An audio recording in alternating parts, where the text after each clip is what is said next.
পতুনা কি করলেন? আজকে একটা নারীর রূপ ধারণ করে ছলনার আশ্রয় নিয়ে যশোমতী কে ডাকছে, ও যশোদা, বোন যশোদা, তুমি কি মহলে আছো বোন? ও যশোদা। যশোদা বলল, কে কে আমায় ডাকছে? তোমায় তো আমি চিনতে পারলাম না। ও মা, হাই রে, কেউ যদি দারিদ্র হয়ে যায় আর কাউ তার পরিচয় কেউ দেয় না, কেউ কাউকে চেনে না।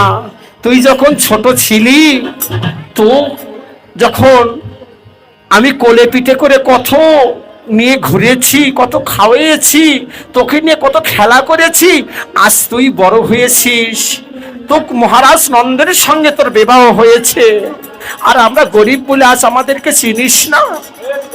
বোন, আমি দূর সম্পর্কে তোর বোন হই, তাই এই ব্রজধামে এসেছি।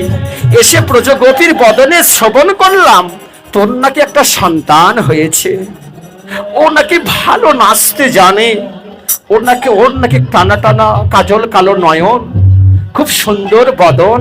তাই মনে করলাম আমি তোর সন্তানকে একটু দেখে আসি, তোর সঙ্গেও একটু সাক্ষাৎ করে আসি। তাই ও দিদি, আমি তো তোমায় চিনতে পারিনি, তা তুমি মনে কষ্ট নিও না দিদি, আমি তো কোনোদিন তোমায় দেখিনি। তো বোনের সঙ্গে শুধু গল্প করবি, বোনকে কিছু খাইতে দিবি না? একটু রাজভোগ আমাকে দে বোন, আমার বড্ড খিদা লাগছে, আমি বড্ড ক্লান্ত হয়ে পড়েছি। এই দুপুর সময় অনেক তীব্র রোদ, এই রোদের মধ্যে আমি এসেছি, বড় আমায় ক্ষুধা লেগেছে। তা বোনকে একটু রাজভোগ দিবি না? হ্যাঁ দিদি, তুমি কি বলছো? আমার গৃহে থেকে কেউ অনাহারে যেতে পারবে না, আমি তোমার জন্য রাজভোগ আনছি।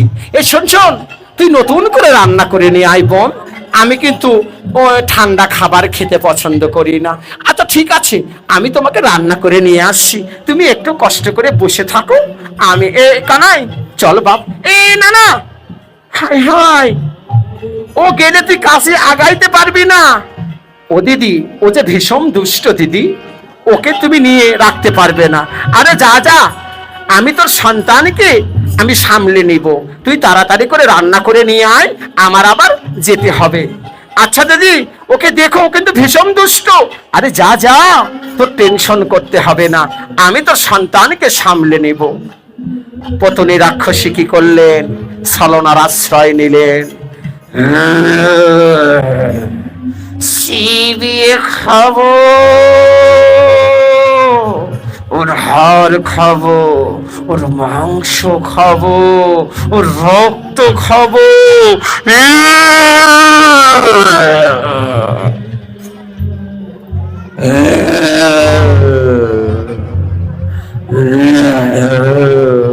ভগবান ভগবান অন্তর্যামী, অন্তরে অন্তরে ভক্তের কথা জেনে জেনে ভগবান আমার হাসছে।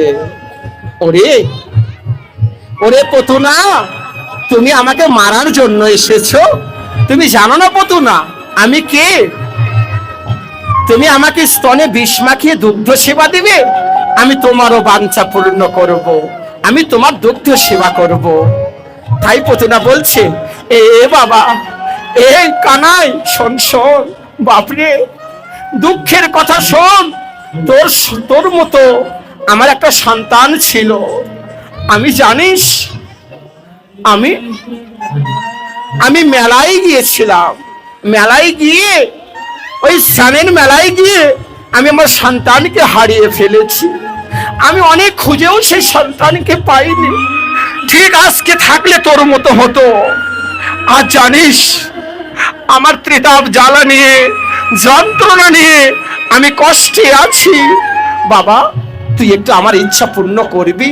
আমার সন্তান তো পারেনি, কি ইচ্ছা পূরণ করতে হবে মাসি তুমি বলো? শুধু তোমার ইচ্ছা নয়, জাগতিক জগতের যে কেউ আমার কাছে ইচ্ছা করে যা চায়, আমি সকলের ইচ্ছা পূর্ণ করি। তাই তো আমার এক নাম বাঞ্ছা কল্পতরু। এই তোর নাম বাঞ্ছা কল্পতরু? বাহ, খুব সুন্দর নাম তো, নামের সঙ্গে কি তোর কাম মিল আছে? হ্যাঁ মাসি, কেন থাকবে না? বলো তুমি কি বাঞ্ছা নিয়ে এসেছো?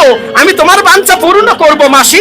শুধু তোমার বাঞ্ছা না, যে যে আমার কাছে বাঞ্ছা করবে আমি তার বাঞ্ছা সেই অনুযায়ী পূর্ণ করব। তাহলে কানাই, এই আয়, আমার একটু দুগ্ধ তুই সেবা কর, তাহলে বুঝবো তোর কথার মূল্য আছে, তোর কথা সত্য। তুই আমার দুগ্ধ সেবা করলে আমার বাঞ্ছা পূর্ণ হবে। তাই পতুনা কি করলেন, তার স্তনে ভালো করে বিষটা মাখিয়ে নিয়ে বললেন, কানাই বাঞ্ছা কল্প, আয় আয়, আমার দুগ্ধ সেবা করে আমার বাঞ্ছা পূর্ণ কর। তাই স্তনে বিষ মাখিয়ে নিয়ে আমার ভগবানকে দুগ্ধ সেবা দিলেন। যেই মুহূর্তে দুগ্ধ সেবা দিলেন, ভগবান শ্রীকৃষ্ণ এমন ভাবে তন্ত্র আঘাত করলেন, পতুনা ছটফট করতে করতে করতে করতে করতে করতে করতে করতে করতে করতে করতে করতে তার দেহ হইতে প্রাণ পাখি উড়ে গেল, অর্থাৎ পরলা গমন হয়ে গেল। ভগবান তার বাঞ্ছা পূর্ণ করে আজ মনের আনন্দে আজকে নাচতে লাগলেন।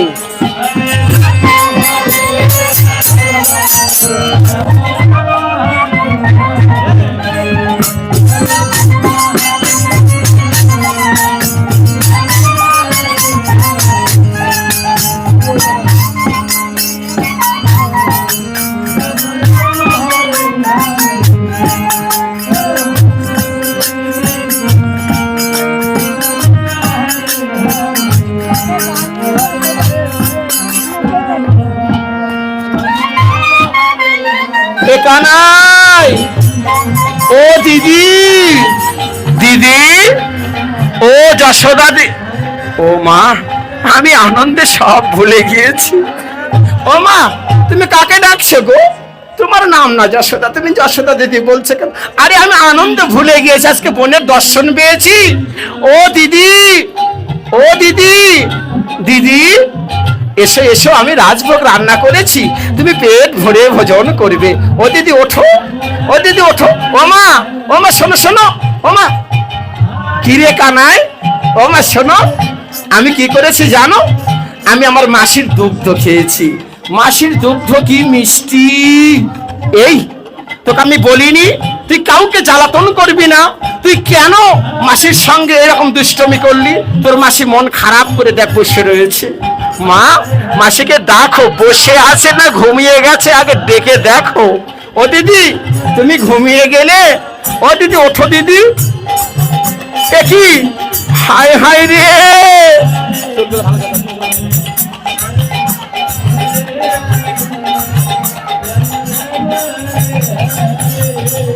ও মাসি, হায় রে!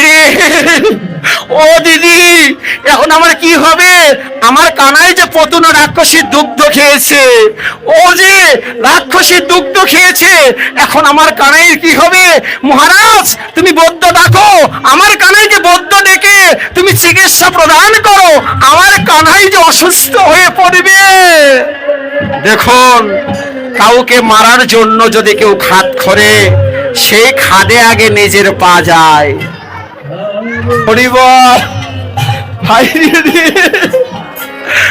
আসইতে খারাপ কাজগুলো কে করবি রে? ও দাদা, আমার মাসির চোদ্দে জীবন গেছে। হায় হায় রে! ভালো করে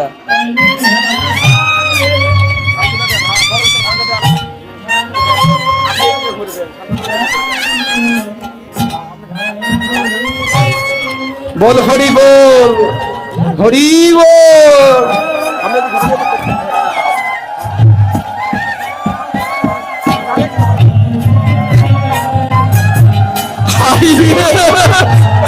আমার মাসি আর নাই রে,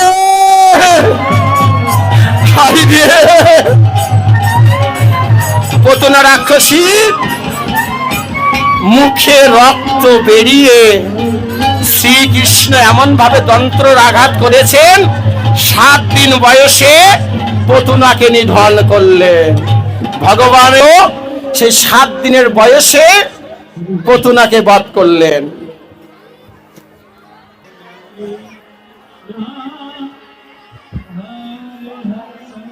আমি আমি পুতুনাকে পাঠিয়েছি।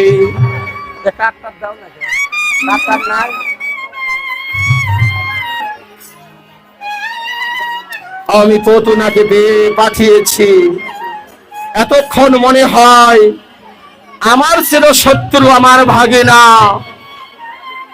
দৈবকীর সন্তানের জীবনের খেলা চিরতরে মিটিয়ে দিয়েছে।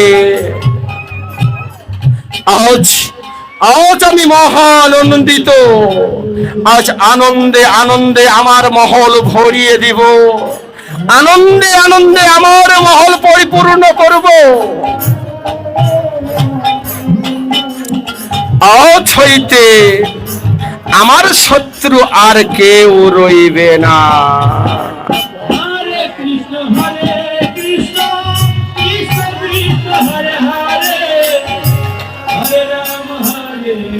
শান্ততা,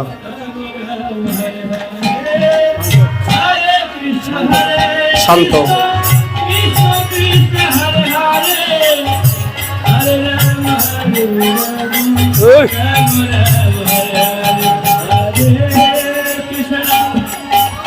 শান্ততা, শান্ততা।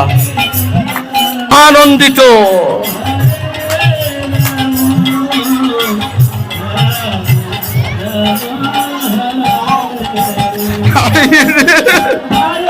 আজ হইতে খারাপ কাজগুলো কি করবি রে মহারাজ? মহারাজ, একটি দুঃখের বার্তা আমি নিয়ে এসেছি মহারাজ। কি হয়েছে মহারাজ? পুতুনা রাক্ষসী মারা গিয়েছে মহারাজ। কি বললে? পুতুনা ওই বালককে মেরেছে? না মহারাজ, পুতুনার স্তনে এমন ভাবে ওই বালক আঘাত করেছে, সেই আঘাতেই পুতুনা ইহলোক ছেড়ে পরলোক গমন করিয়াছে। কি বললে? তুমি কি সত্য বলছো? হ্যাঁ মহারাজ, আমরা এখনই ওকে দাহ করিয়েই আসলাম। বেশ, কোনো দুঃখ নেই। আমি আমি ওই সন্তানকে বাঁচতে দিব না, আমি ওই সন্তানকে বাঁচতে দিব না। আমি কি করব? আমি এক মহাযজ্ঞ অনুষ্ঠানের আয়োজন করব, আর সেই অনুষ্ঠানে ওই বালককে নিমন্ত্রণ করব, আর ওই বালক আসার সঙ্গে সঙ্গে এটাই হবে ওই বালকের জীবনের শেষ যজ্ঞ। তাই কংস সিদ্ধান্ত নিলেন, আগামী করল চতুর্দশী তিথি। এই চতুর্দশী তিথিতে আমি মহাযজ্ঞ অনুষ্ঠান করব, আর এই মহাযজ্ঞের ওই বালককে আমি নিমন্ত্রণ করব, আর নিমন্ত্রণে আসার সঙ্গে সঙ্গে ওই বালকের জীবনের শেষ যজ্ঞ আমি করব। এই কে আছিস?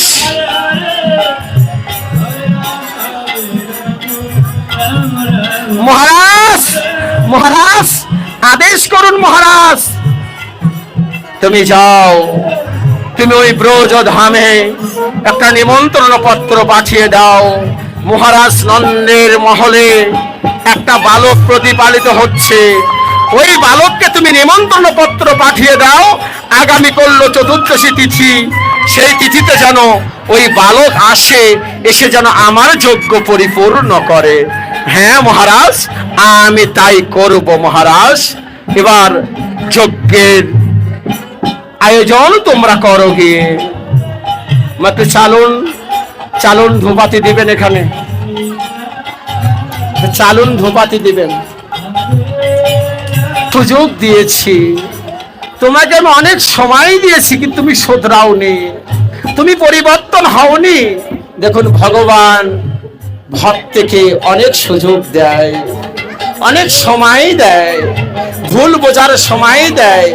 আমরা যদি সময় সেই সদ্ব্যবহার না করি, তাহলে আমাদের জীবনের ব্যর্থতা।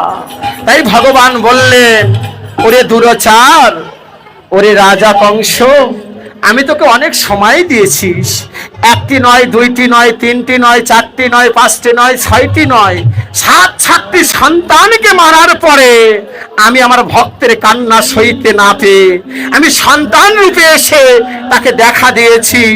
তোর মতো দুষ্টকারীকে দমন করব বলে, আমার ভক্তকে রক্ষা করব বলে, আমার লীলা প্রকাশ করব বলে আমি এসেছি, তবে তোর সময় আর বেশি নেই। আমি তোর লীলা, তোর জীবনের খেলা আমি সমাপ্ত করব এবং আমার ভক্তকে আমি রক্ষা করব এবং ধর্মকে স্থাপন করব। ব্রজগোপাল, ও ব্রজগোপী, তুমি কি নন্দ মহারাজের ছেলেকে চেনো? আরে দাঁতে ওঠেনি রে।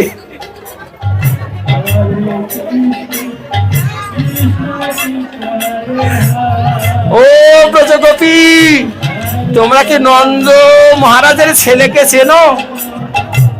এই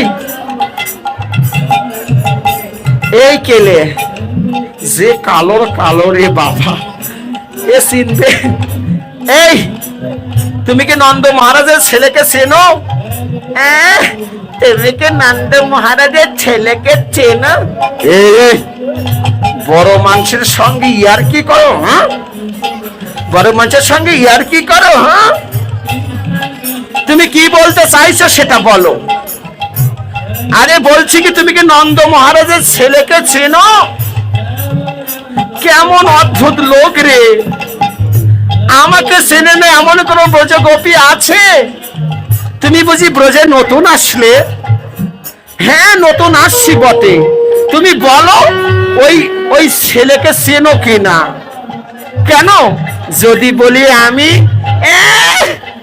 যদি বলি আমি যে কালো কালো, তাই বলে নন্দ মহারাজের ছেলে? ওরে কালো বলো না, কালোই যে জগৎকে করে আলো। নিতাই গৌর হরিব। তুমি আমাকে কালো বলছো? ওরে না না, আমি সত্যি নন্দ মহারাজের ছেলে। কি বললি? এ বাবা, এই বাবা, শোন শোন, তুই পুতনাকে মেরেছিস আমি শুনেছি বাবা। আমি আমি তোকে বুঝতে পারিনি বাবা, কিন্তু তোর কথাবার্তা শুনে, তোর সাহস দেখে আমি অবাক হয়েছি। কিন্তু একটা একটা একটা নিমন্ত্রণ নে বাবা। কি নিমন্ত্রণ নিব বলো?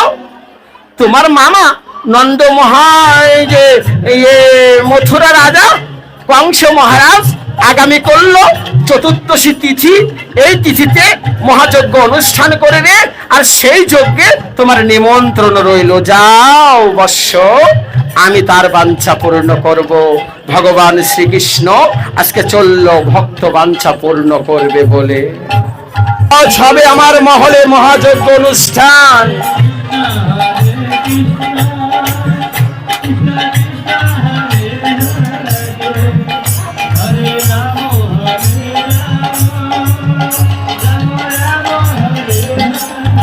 আজ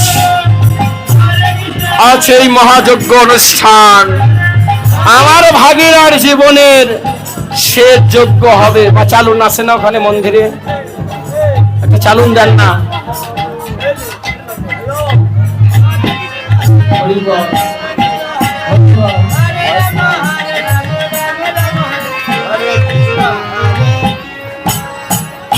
আজ কংস মহাযজ্ঞর আয়োজন করে আজকে তার ভাগিনাকে মারবে বলে এই যজ্ঞ আরম্ভ করলেন। যজ্ঞে বসলেন।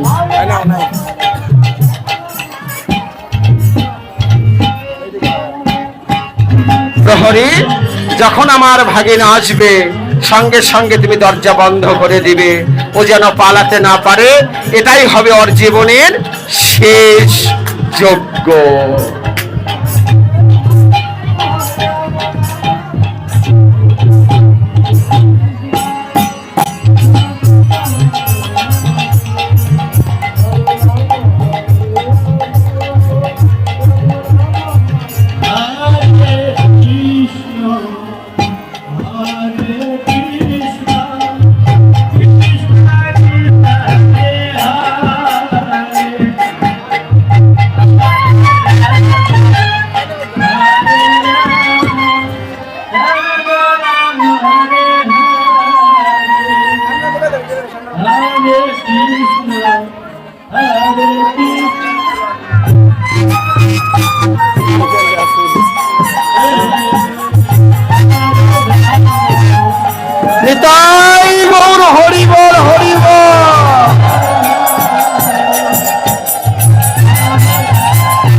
বাতাস নয় গো, যজ্ঞের অমঙ্গল।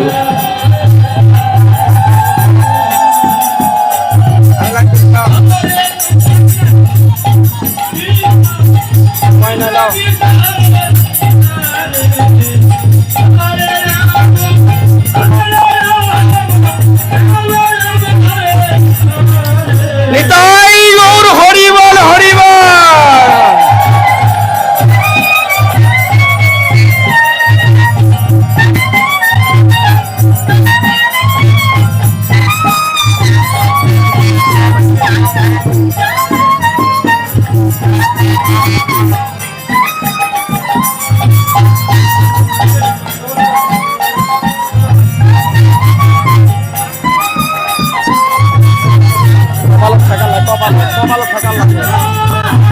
একই একই আমার আমার ভাগনা এসেছে মামা। এই তো আমি এসেছি মামা। এই সেবাদাসীগণ, মামা তুমি আমায় দেখেছো, আমি কি না আসে থাকতে পারি? এই বালক, তোর সাহস তো কম নয়। তুই ছোট্ট বালক, তুই না পারবি অস্ত্র ধরতে, না পারবি আমার সঙ্গে বাহু বলে। আমার মতো বীর তোর সঙ্গে কিভাবে যুদ্ধ করব তা যে আমি ভেবে স্থির করতে পারছি না। মামা তুমি যেভাবে লড়বে আমিও তোমার সঙ্গে সেইভাবেই যুদ্ধ করব। তবে আই দেখি আমি তোর সঙ্গে বাহু বলে লড়তে চাই। জয় জয় রাধা গোবিন্দ প্রেমানন্দে, হরি হরি বল।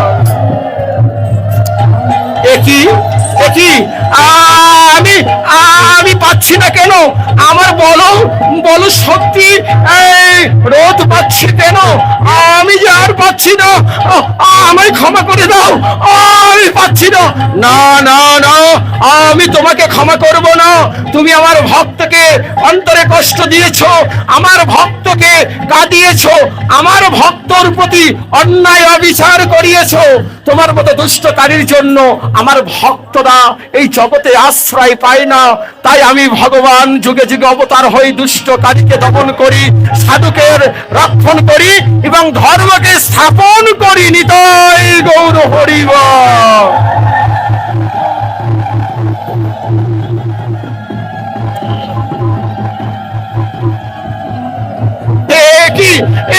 আমি পাচ্ছি না, আমায় ক্ষমা করে দাও, আমায় ক্ষমা করে দাও। না না না,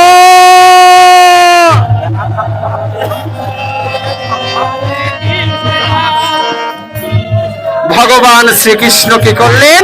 দুষ্টকারীকে দমন করলেন, সাধুকে রক্ষণ করলেন এবং তার লীলা সে নিজে প্রকাশ করলো। আর আজ হইতে এই মথুরা রাজ্যের রাজা হলেন ভগবান ভগবান শ্রীকৃষ্ণ। জয় জয় রাধা গোবিন্দ প্রেমানন্দে, হরি হরি বলো। আর কংসবধ পালা এখানে বিশ্রামে রইল। উপস্থিত সাধু গুরু বৈষ্ণব, এই পাড়ায় অনেক ভুল ত্রুটি হয়েছে, নিজের সন্তান মনে করে আমাদেরকে ক্ষমা সুন্দর দৃষ্টিতে দেখবেন।